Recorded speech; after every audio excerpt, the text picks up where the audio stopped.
did nobody tell me that this our Viscount was this fine? That's why I call this thing Shonda Rhimes England. Hey, movie has started. I get it. I understand where you are coming from now.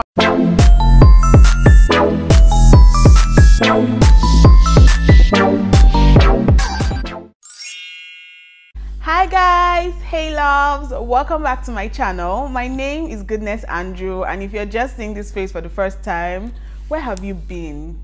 You've been missing, okay? But then it's a good thing that you came on board. So yes, welcome to my channel. And if you're a returning subscriber, my OGs in the house, you guys already know how I feel about you people. You guys are literally like family already. So yes, thank you so much guys for clicking on another video. So in today's video, I know you guys are like, she's so glammed up. Yes, in today's video, I'm channeling my inner Kate Sharma, my inner English woman. I can't take myself seriously sometimes.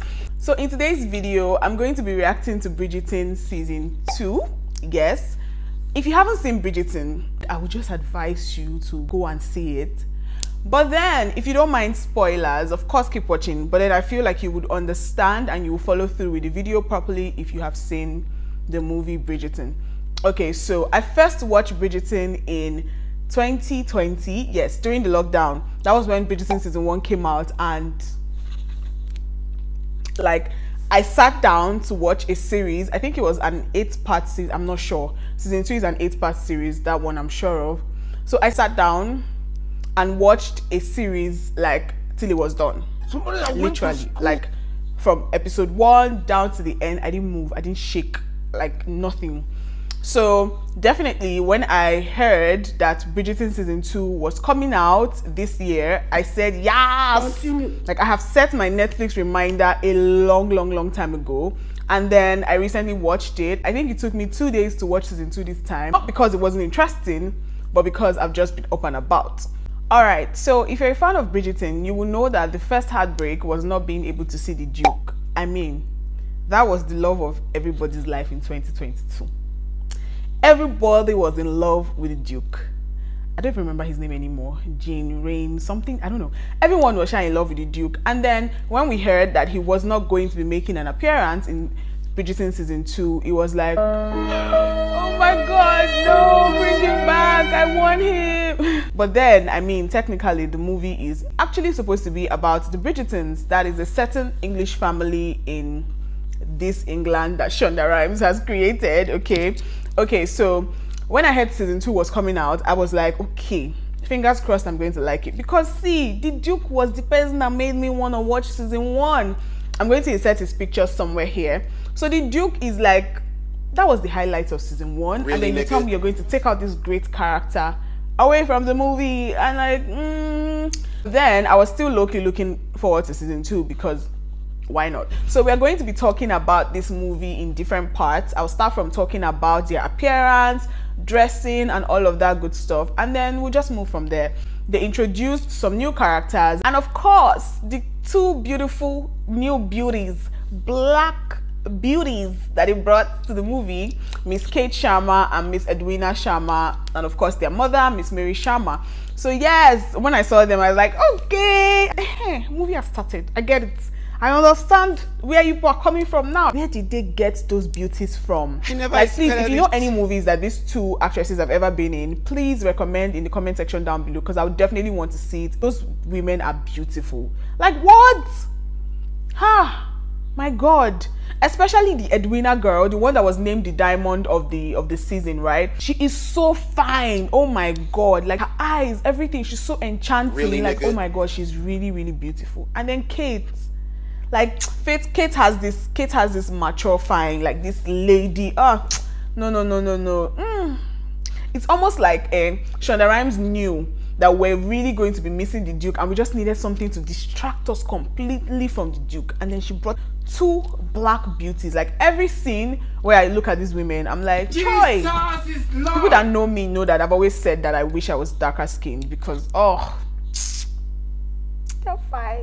They're so fine. Anyway, moving on. Why did nobody tell me that this our Viscount was this fine? Continue. Like, do you know, I had to go back to season 1 just to look at him again, and I'm like, how did I miss this handsomeness? These Viscounts, wow. I'm not gonna lie, Viscount was entering my eyes. I said, what? Like, it's so weird. How didn't I notice you like that in season 1? Our Viscount, Anthony, call me. Really, nigga? I don't know, maybe he has grown since then, or like they just really did his makeup in this season, because how did I miss this gorgeous name that is the creature of God? And Eloise, for some weird reason, looked finer. I don't know what it is. Maybe everyone has just grown from like 2020 when the first one came out, because like they all looked way more captivating. I don't know if it was the makeup, I don't know, even Penelope. Like, do you know, I was really rooting for Penelope getting a match, because girl is fine, like girl is really pretty. And then Penelope's sisters too, in as much as those ones, everyone really looked good, to be honest. And then our queen, oh my god, our queen.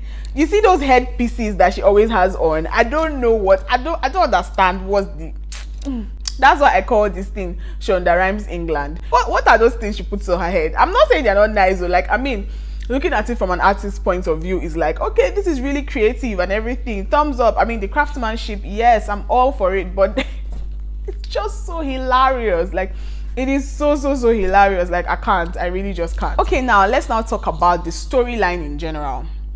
Okay, so after finding out that the Duke was not going to be in this season, I just felt like, because to me, honestly, watching Bridgerton season 1, I was just all about the Duke and the Duchess. That is just it. I was all about the Duke and the Duchess. I didn't care about the rest of the family. I didn't care about anybody. The Queen, nobody. I didn't care. I just didn't care about anybody. My own was just Duke and Duchess. Yeah, it's the people love.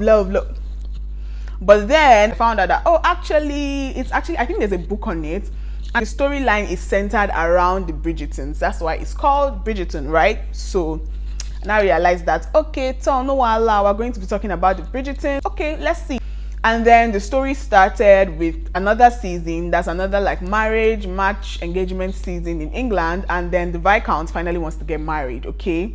Now, in this season, the Viscount is torn between love and duty. So he wants to look for a wife that suits, like, you know, the position of a Viscountess, that can manage the home, that is basically family oriented, understands family business, just smart enough to raise good children, manage the home, and blah blah blah. But then he meets Kate Sharma and he's charmed away. He's blown away, right? But then the Queen names Edwina Sharma as the diamond of the ball, or diamond of the season, sorry. And then he's kind of torn between, oh, should I marry her? Let me marry her, she's the diamond. You know, I mean, for you to be named the diamond of the season is like, you are the it girl, like at the it girl of England for that season. So, I mean, it just made sense that the Viscount would be interested in her, right? So yes, storyline, very nice. The storyline was good enough to make me not miss the Duke, so yes. I'll rate the storyline an 8 out of 10 because, I mean, I forgot about the Duke, so thumbs up for that. I like how there was still suspense around who Lady Whistledown is. And then, I don't know, what's this drama with the Queen and Lady Whistledown? Can she quit it already? It's almost like there are two queens in that England. There is the normal queen, our headpiece queen that we can see, and then there is Lady Whistledown. And then the fact that the Queen is just always so bothered about what Whistledown thinks about her, what Whistledown says and everything. I'm just like, madam, can you quit it already? Anyway, I also like the fact that Lady Whistledown's identity is still unknown. I mean, now the Delacroix knows about her, Eloise, her friend, knows, but then, I mean, the whole city still doesn't know, and I'm happy that she's still writing. Guys, do you know that after she wrote about Eloise, and then Eloise found out, and she was like, oh, I gave up writing because of you. I said, Father Lord, how can the violence mommy of England say she's not writing again? The gist lover of England say she's not writing again. But then when she came back with that last piece of how this author can never stay silent for so long, I said, yes, girl, yes. Okay, don't stop writing. It's not like I love gossip, it's not like I love gossip, okay? But I just like the whole suspense around her character. I like the fact that nobody would have thought it was Penelope, right? And then her friend finding out, Eloise finding out that it was her. Like, I really hated how that ended. I hated the fact that they couldn't like squash their beef and just see things eye to eye. Okay, so another thing that I actually noticed that I kind of find I was not so impressed about, in the end, I just felt like Eloise's character was not still well developed. Okay, I get it. We already know Eloise is the rascal one. Basically, I would somewhat call her a feminist. So she's trying to like do things for herself, be a woman of her own. She's not interested in the season. She's not interested in trying to get a match or anything. Well, I would have kind of liked to see a development in her relationship with Theo. But I'm kind of thinking they are going to save it for season 3 because it's about the Bridgerton. So it's probably going to be a thing where all the Bridgerton children are just getting married. And then also, I liked all the throwbacks they gave us. I loved it. Like, we finally got to see who Edmund Bridgerton was and how he died. And oh my God, that scene was so painful. That scene was so painful. It just felt nice that we're able to see some throwbacks and everything and just understand properly why Anthony, the Viscount, is or was the way he was in the movie, because he had to basically pick up, like, you know, the role of the Viscount at a very young age. So he has just been so like sworn to duty, just bothered about, you know, his family, trying to do right by his family. And then it was just so awkward to see this young man battle between duty and love. But then love always wins, okay? Love always wins. And yeah, I'm trying so hard not to give out too much. That's why I'm not delving so much into every part of the movie, right? Okay, so for the storyline, I loved it. Let me know what you think about that, okay? Now to my next point, I'm going to talk about my favorite scenes, all right? First scene. You see that scene where Miss Kate Sharma was horse riding, and then, I mean, the first scene where Kate Sharma and Anthony, the Viscount, met each other. Hey! That scene. Whoa there! Miss, are you in trouble? Come on.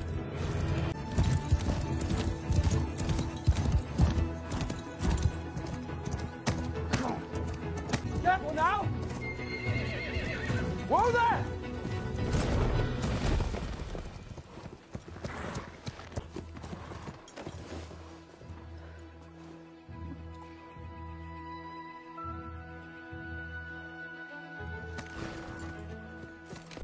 See, I think I'm a sucker for love.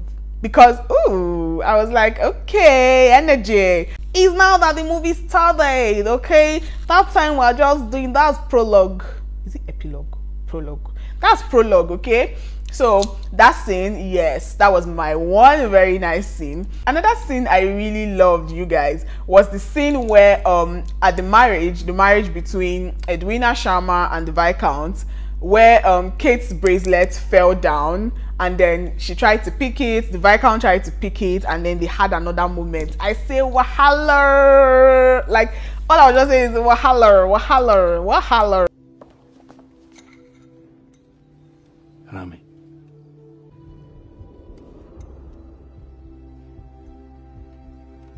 People should stop this, okay? Stop this. It's not nice, okay?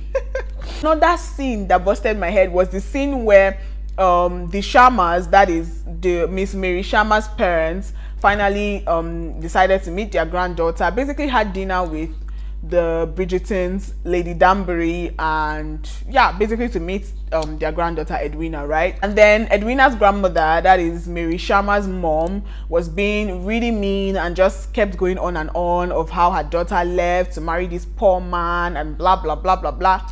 And then the Viscount just stood up and told them, see, if you're not going to compulse yourself in this place, get out, right here, okay? Man. That's not what he said, but that's and I said, yes! And oh my God, no. See, that Viscount, oh, Anthony, call me. Ah, no, that Viscount, oh my God, that scene.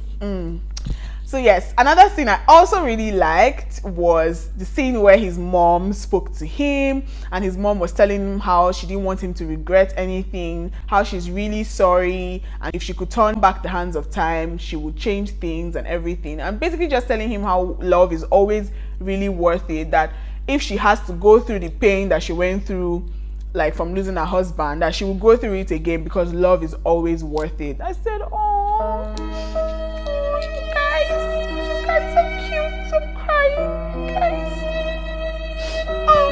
was a very beautiful scene. Another scene that I also really liked was the scene where these two foolish children finally said they liked each other. You are the air that I breathe.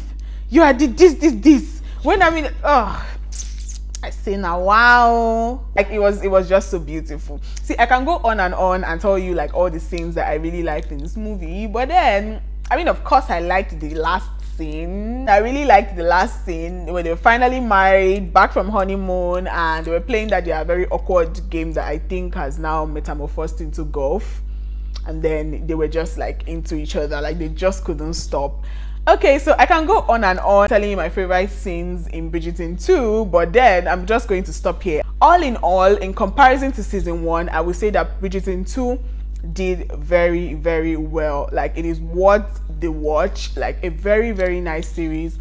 I like how they just progressed the storyline, of course without making anybody miss the Duke, but we still miss the Duke, but okay. So yes, let me know your thoughts in the comment section down below. First of all, have you seen Bridgerton season 1 and what did you think about it? What are your expectations for season 2?